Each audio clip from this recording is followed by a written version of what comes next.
Yes, welcome everybody to another live session here on Technology. And in this session, we have as our guest Mike Findlay-Agnew, founder of Rising Fox. Hey, Mike, how are you? Hi, Stefan. I'm really good, although a little bit cold here in Scotland now. We're starting to see the weather going down the hill, so I'm good. How are you? I'm good. I'm good. A little bit under the weather the last few days, but getting better for sure. Now, in today's session, you're going to talk about a topic that we discussed in our latest podcast as well. And it's all about the impact of transformative coaching for queerpreneurs. And you're going to tell us all about it, right? Absolutely. Yes, we've got quite a lot to cover today, and it will allow people to have an introduction to coaching, transformative coaching specifically, what it means, what models people can use, and some case studies as well. So hopefully this will provide some food for thought for people that are listening in. Fingers crossed. Perfect, perfect. Well, I'm going to let you start right ahead with your presentation. Great. And Thank you, if Stefan. anybody's watching this live, feel free to put in your comments and then we will share them with Mike. After the presentation, there's also a little bit of a Q&A if necessary. But for now, Mike, take it away. Thank you. Thank you so much. So, like Stefan says, my name is Mike Findlay-Agnew.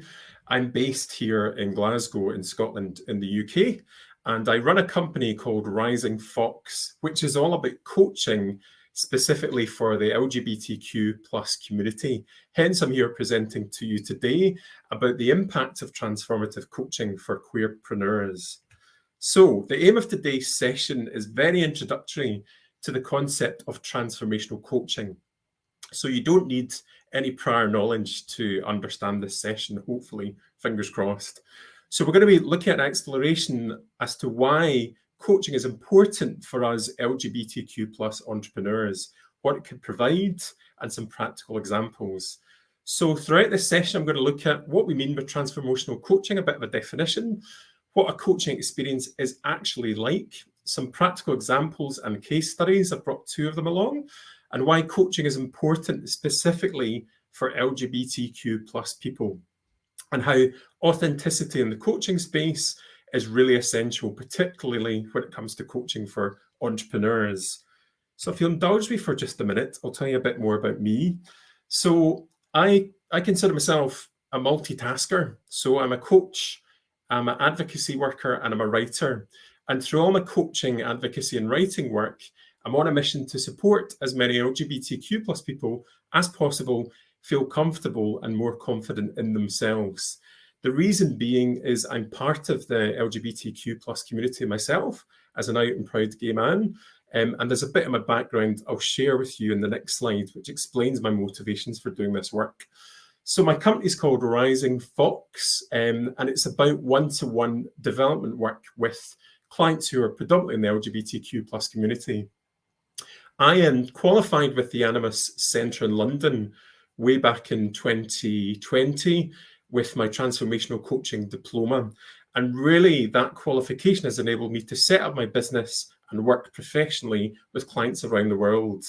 I was first introduced to the transformative power of coaching probably about 12 years ago now, when I was doing a job that involved me managing a team for the first time. And I was really struggling with my own confidence.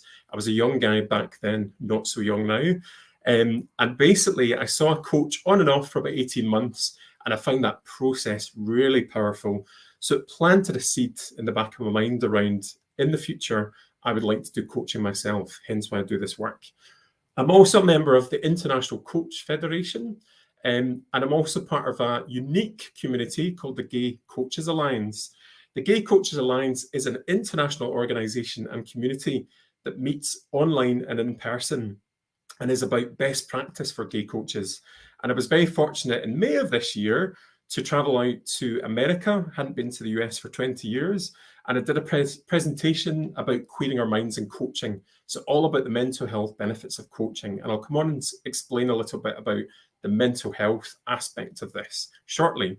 And I also have a day role, so I'm the chief exec of a non-profit called the International Network of Street Papers, which is all about tackling homelessness and poverty through journalism. So my Rising Fox business is separate to my day role. It's a separate business and a separate enterprise.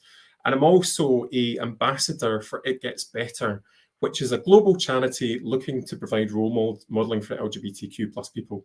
And you'll see my other interests there are in running and also in writing as well. So I've written a lot about queer advocacy and queer literature. So just a little bit further context to me. So I was born 10th of June 1980. You can do the maths, figure out the age. And quite interesting, because being born and raised in Scotland, it was only the year after I was born that male same-sex acts were legalised. So essentially, being gay has only been legal for the last 42 years, which is quite remarkable if you think of where we've come to. Also, within the UK, we had something called Section 28, which basically was legislation that prevented teachers and college lecturers from discussing anything LGBTQ plus related. So for me and my upbringing, it meant that I had no role models and no education about LGBTQ plus issues when I was growing up. So this has really had a detrimental impact to me and my generation in terms of our self-esteem and our mental health. And it's something that I feel really strongly about, hence why I do coaching in the LGBTQ plus space. But the good news is the Scottish Parliament repealed the Act in the year 2000. And Scotland is a very progressive country in terms of LGBTQ plus rights. So I have a very authentic life, which is great. So I've put this slide in about mental health, really just to understand the wider context of LGBTQ mental health. And this has really driven me to get into the coaching space, to work with clients on a one-to-one basis. But this is the only part of the presentation really that talks in the kind of nitty-gritty and harder detail about LGBTQ plus mental health. And some of you will know this stuff already. So being LGBTQ plus doesn't automatically mean someone will have mental health issues, but it may mean they're at higher risk of experiencing poor mental health. And evidence shows us that. So for example, Stonewall found that over 1 year, rates of depression were high within the LGBTQ plus community at 49%, and the same with anxiety, 60%, and self-harm rates were 16%, and thoughts of suicide, 32%. Very serious stuff. 1 in 8 LGBTQ plus people aged between 18 to 24 had attempted to end their life, and almost half of trans people had thought about taking their own life. From my own personal perspective, as somebody that is active in the LGBTQ plus community, I am yet to meet a person who is trans who does not have severe depression. I know this is very serious, but it's important context to the rest of this conversation. There's LGBTQ plus people accessing appropriate counselling and mental health services. So for example, about 3 years ago, I attended a conference and met a young guy here in Glasgow who reached out to his counsellor at his university and was treated like a pet project because he was a gay man, and he was handed a leaflet about being gay and depression, and he felt he wasn't taken seriously. And for me, that's a huge concern. Coaching does have a therapeutic benefits to clients. I can't speak. Therapeutic benefit to clients, but it's important to recognise the distinction between coaching and therapy.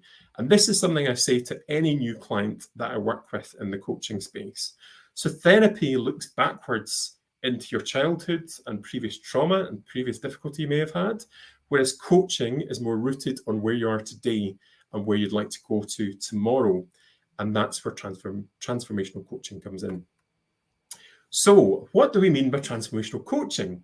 So coaching allows you as a client to have the time and space to move from where you are in your life right now to where you want to be. It's intentional in that regard. In coaching, no conversations are off limits. You can talk about work challenges, what's happening in your personal life, what your dreams and aspirations are, what you watched on Netflix last night, for example. Coaching can challenge your own limiting beliefs, and we'll come on to speak a bit more about that, and help you build confidence and set goals that are both ambitious and realistic for you. And for me, as a practicing coach, the realistic bit is really, really important. A lot of people come into coaching assuming it's going to be an overnight switch. Not necessarily the case. Sometimes it's more gradual. I'll come on and describe some coaching models that will explain that in more detail. As your coach, I want the best from you, and there are various models and tools that I provide you with to help you get from A to B, whatever journey you're on. So what's the transformational part about? So first of all, to explain transformation, it's probably worthwhile to say what it isn't. First and foremost, it's not about becoming a millionaire overnight. You may have that aspiration. As your coach, I would say, take your time with it. It's not going to happen overnight. I can't guarantee it for you. Nor does it mean you can go from, for example, not running at all to winning a marathon tomorrow. It's a gradual process. Transformation, what it is about our inner strengths and tapping into them. It's about changing our mindset from fixed, for example, I'm rubbish at doing public presentations, to growth. A growth mindset would say, I know that I can improve my public speaking over time through practice. As LGBTQ plus people, we have an inbuilt sense of resilience due to what we've had to go through. And I would say, as your coach, this is your superpower. It can lead to your own personal transformation. And we are all LGBT superheroes. We all have LGBTQ plus superheroes within us. So, mindset. What do we mean by fixed mindset and growth mindset? This is a very simple diagram that explains the difference between a fixed and a growth mindset. And the transformational bit is the bit in the middle as you journey from the fixed to the growth mindset. And I'll give you practical examples that should make sense. So fixed mindset is very much as failure is the limit of my abilities. So typically somebody would say, I'm not capable, I can't do this, I'm rubbish at this. That's a fixed mindset. Whereas a growth mindset is failure is an opportunity to grow. So I may be rubbish at this today, but if I keep chipping away at it, practicing every day, in a year's time, I may be an expert. And we'll come back to this again. So what is a coaching experience like? For those of you that have not experienced it, the way I work is one-to-one with coaching clients. So I work one-to-one with you on Zoom. I do some stuff outdoors here in Glasgow as well, and some face-to-face, but it's mostly done through Zoom. Some coaches do group work as well, but I only work on a one-to-one basis. You can be anywhere in the world, and due to the joys of technology, the fact that we're using Zoom and other platforms has opened up my client base to all areas of the world, which is exciting. Confidentiality and psychological safety are critical in the coaching room. So when I start with a new client, I give them reassurances around everything we talk about is held within my confidence. Plus, you should feel psychologically safe to talk about any aspect of your life. Coaching is also about open questions. Now, what I mean by open questions, for example, are things like, tell me more about X, tell me more about what you're thinking about this situation, and what happens then is another good question. And describe to me, these are all open questions, not closed questions. And in the coaching space, that's what you would experience with your coach, those kind of open questions, trying to get under the surface of what's happening to you. Now, the real joy and the real gift of coaching is being present and giving time to people. And I put this quote up from Nancy Klein, who's one of the most prolific and modern thinkers around coaching. And she's done a book, she's produced a book called Time to Think, which is all about allowing that time to think through coaching conversations. So the quality of your attention determines the quality of other people's thinking. So as a coach, I allow you the time to think by asking you questions and allow the time for you to answer in a kind of slow and measured way. So I hope that provides a bit of an insight as to what the coaching experience is like. I now want to move on to show you a number of models that I would use in a traditional coaching session. There's more reading you can do about this online, and I'm just going to do a light touch overview of some of these models, and then I'll come on to some case studies. So the Wheel of Life. This is an exercise that's typically used at the start of any coaching relationship. So when I'm getting to know a new person I'm working with, I will send them the Wheel of Life as a sample exercise. Essentially, what you need to do is map out every area of your life on a wheel. So that could be health, personal life, social life, finances, romance, mental health, whatever else. And then within your circle, you start to plot out your own personal levels of satisfaction for each area. And that is rated from 0 to 10. So 0 being I have no satisfaction at all, non-existent. 10 being 100%, we're doing this, I'm loving it, my health is at 100%, I'm the fittest I've ever have been. And what we do in the coaching room is explore areas of priority for you and where you want to see things shift and transform. So the wheel of life is often something that I use at the start of a coaching relationship, but we often come back to at the end of a coaching relationship to see if any of those numbers have shifted. The idea being that the wheel is never smooth. It's rickety because life is never 100% smooth. So the second example I want to show you is a very different word-based example, which is all about values and understanding what is important to you. We often talk in coaching and in management about values, and what I mean by that is simply what's the most important things to you in your life. So often what I do with coaching clients is encourage them to create their own lists, and I've got a pre-prepared list here to show you as an example. And then I'll invite clients to select either their top 10, but ideally their top 5 in order of importance. So they'll do that by basically plotting alongside each of the words a number that relates to their order of importance.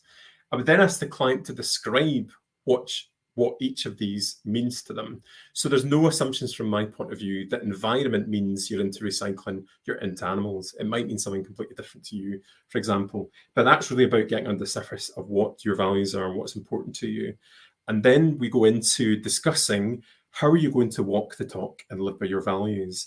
And 9 times out of 10, clients are saying, I think I know what my values are, but I'm not really living by them. So we then put in exercises, tests of change, and ideas for how they can live purely by their values. And that's where we see some of the transformation starting. Another example of a coaching model is multiple perspectives, or the 2 chairs exercise.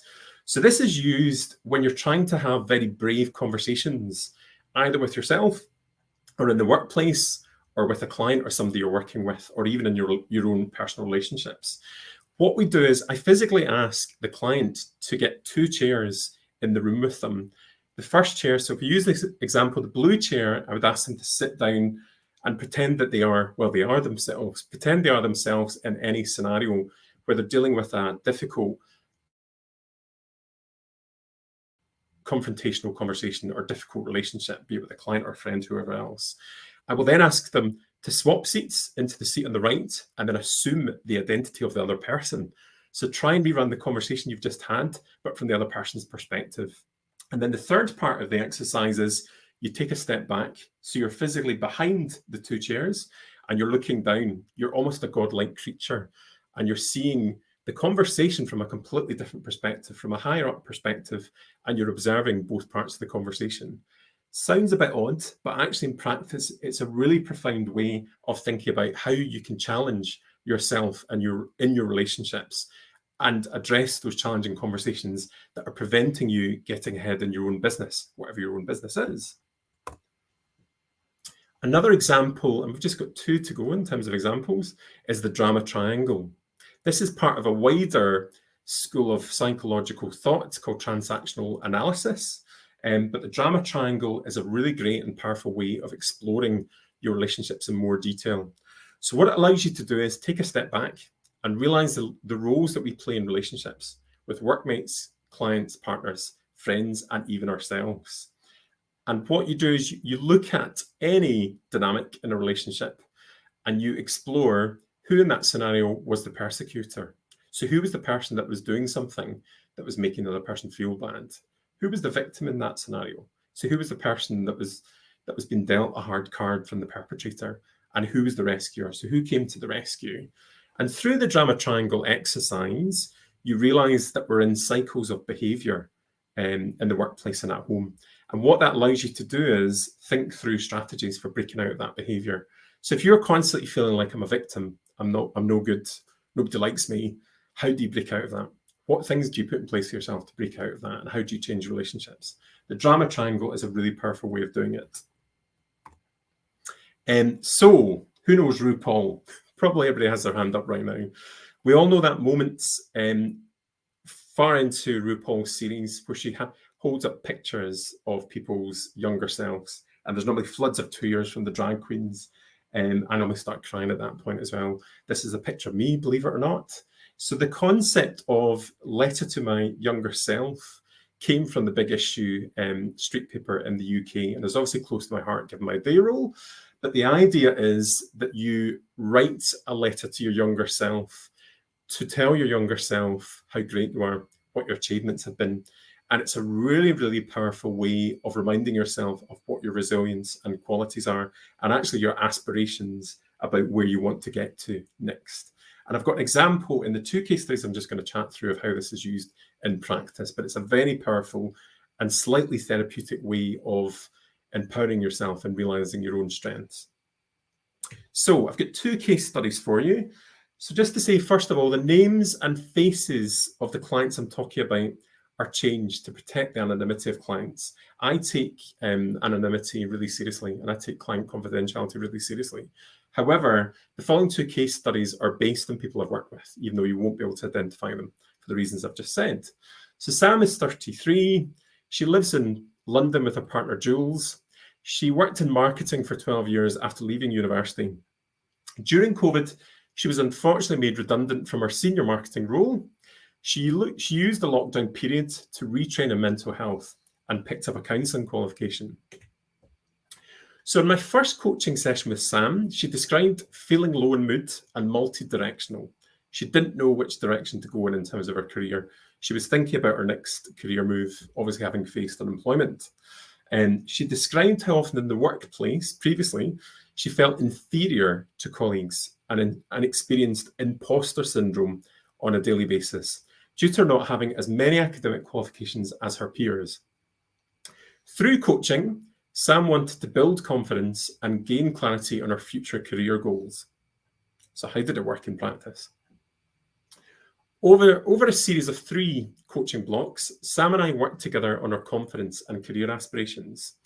We used the Wheel of Life exercise, you'll see the top left, to drill down on areas Sam wanted to focus on. We then used the values model, which is the top right, allowing her to identify what was most important to her to inform her decision about the future of her career. We used both the multiple perspectives exercise, you remember the chair exercise, bottom left, and the drama triangle on the bottom right to look at some of her negative thought processes. So for example, she kept saying to herself and to me, I'm not qualified enough, I'm not confident enough. And then we explored how to overcome them. So what happened? At the midpoint of our coaching relationship, Sam described a light bulb moment about her future career. She loved being outdoors, had qualified with a counselling qualification, and realised through our conversations that she was dreading going back to a traditional office environment. Instead, she decided she wanted to become more entrepreneurial and set up a mental health business where she did walking therapy with clients and groups. Now, to this day, Sam is running her own therapy business and says she won't set foot in an office ever again. So you'll see through that example how she's gone from the fixed to the growth mindset. And through using those models, we have done our transformation. And this is a quote directly from her. One of the signs of a great coach for me is the ability to pick up on a nugget of what a client is saying amongst the stream of consciousness they're hearing from the client and probe further. Mike is brilliant at this. Mike used laser-focused questioning to help me identify who I am and what works for me. So, on to the second case study. This is Dermot. Dermot is 29, was brought up in Ireland, but currently lives in Berlin. His background is in the arts and theatre, and he currently works in administration for a contemporary arts venue. He originally reached out to me for coaching about his future career direction, but during our conversations, Dermot disclosed that, as a gay man, he had never felt part of the queer community.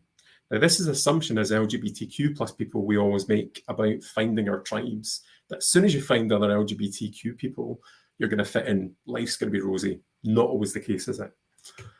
So what happened to Dermot? So Dermot and I worked together for a period of 3 months. We looked at some of his limiting beliefs about himself when it came to his identity as a gay man. So he kept repeatedly telling me, I will never fit in. I have nothing in common with other queer men. And that was something we had to work together on at quite a deep level.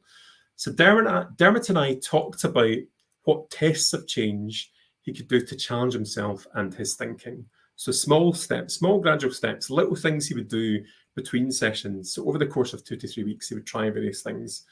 And in a moment of real creativity for Dermot, he wrote a letter to himself, pretending he was in the future and writing back to himself. Within the letter, he described finding his tribe within the queer community and how this had shaped him both professionally and personally, which was brilliant to hear. So Dermot recently wrote to me to update me on his life. He had been to Berlin Pride for the first time and went along with new friends from the gay running team he had joined a few months ago.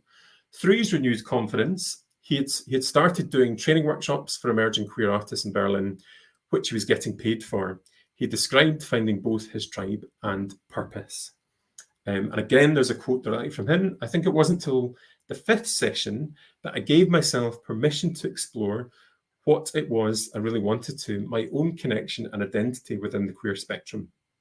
A benefit of this being, by the time I got there was a lot of trust in the bank to start to unpack the topic. And in a space I wouldn't with any others in my life. And I think that example shows the psychological safety aspect of being an LGBTQ plus coach and having LGBTQ plus clients that you can trust in. So on that note, and the final part of this is my own reflections about coaching LGBTQ plus entrepreneurs and the element of authenticity. So from my own perspective and my own learning over the last few years doing this work, for some clients, being gay, trans, or whatever else does not even get a mention in the coaching room, but the psychological safety and trust that we establish working together as coach and client is absolutely critical and important. By seeing a coach within the LGBTQ plus community, you know you're less likely to be judged or misunderstood. Being authentically you in coaching and in your business means that more transformation is likely to happen. You're playing to your own strengths, your inner resilience, your inner abilities. The split between career and life coaching makes no sense to me. Now, I know there are other coaches out there that market themselves purely as career or purely as life, but I do both. And it's important to me because it's important to me to see the whole person. So sometimes people come into the coaching space and say, I want to talk about work. A few sessions in, they're talking about what's happening in their personal life. And that's fine for me as a coach. That's the way it works. As queerpreneurs, as we all are, we're already in a growth mindset. And I've just put this little diagram up to remind us about the fixed and the growth mindset. We want to self-improve and challenge yourself. Grow yourself and your business grows with you. And that is the end of my slides. I'll just come off this.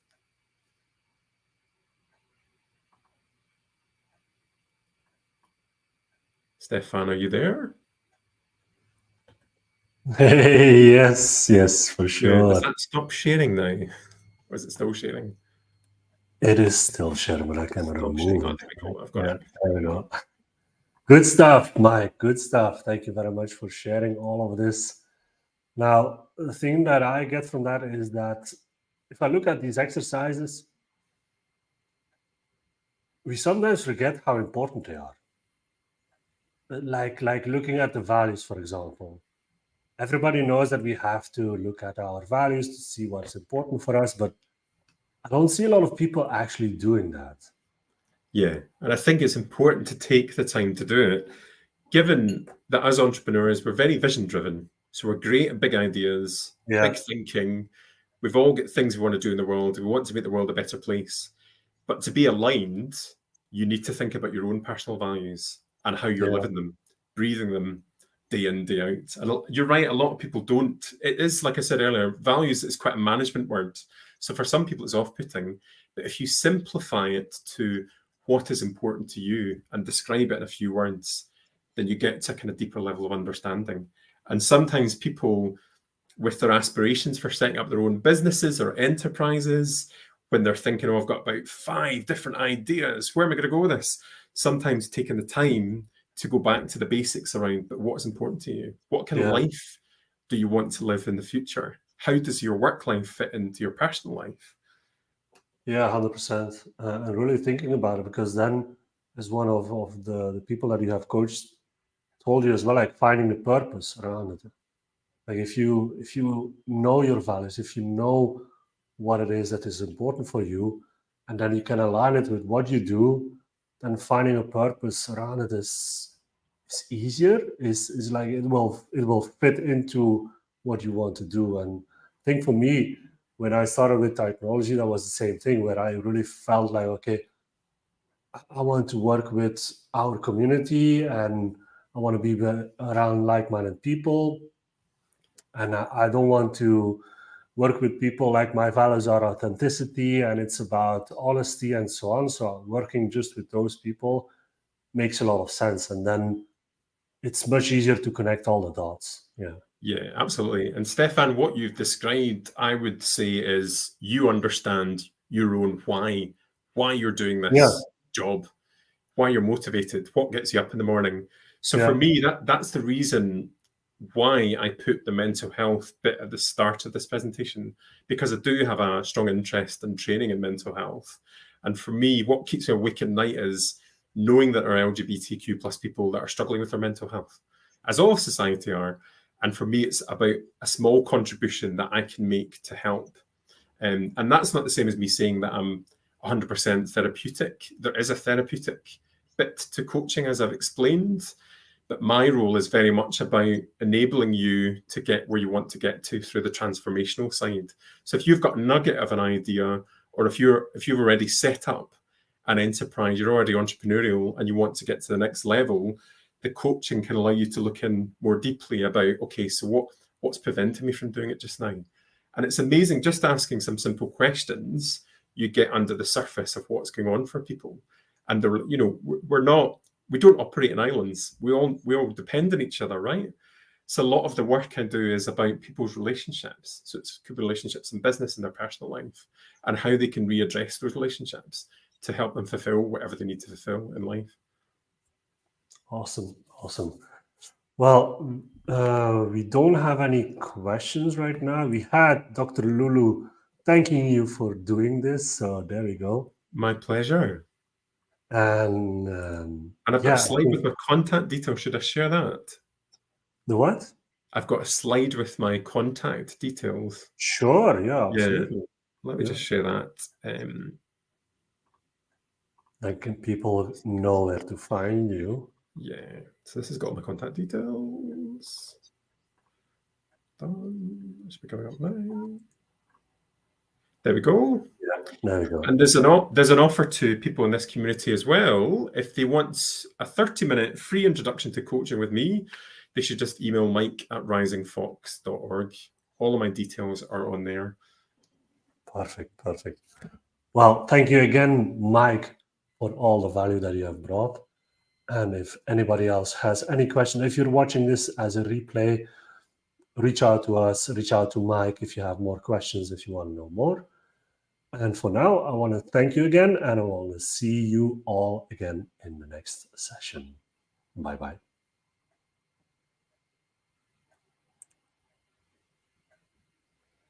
Oh, wait. There's one more question, actually, before we head on. Dr. Lulu asked, could you please say more about the triangle? About the triangle, yeah. And you're welcome. Please do email me, because it might be easier to take it offline. But the idea with a drama triangle is that you get to look at any relationship in your life and you think through what can you do differently to break the cycle, whatever the cycle may be. So a lot of my clients talk about the workplace and talk about difficult relationships they have with their managers. And it's about thinking through what different way can you interact with your manager, as one example. There's a lot of reading you can do online about the drama triangle. And if you want to email me, mike@risingfox.org, I can explain more.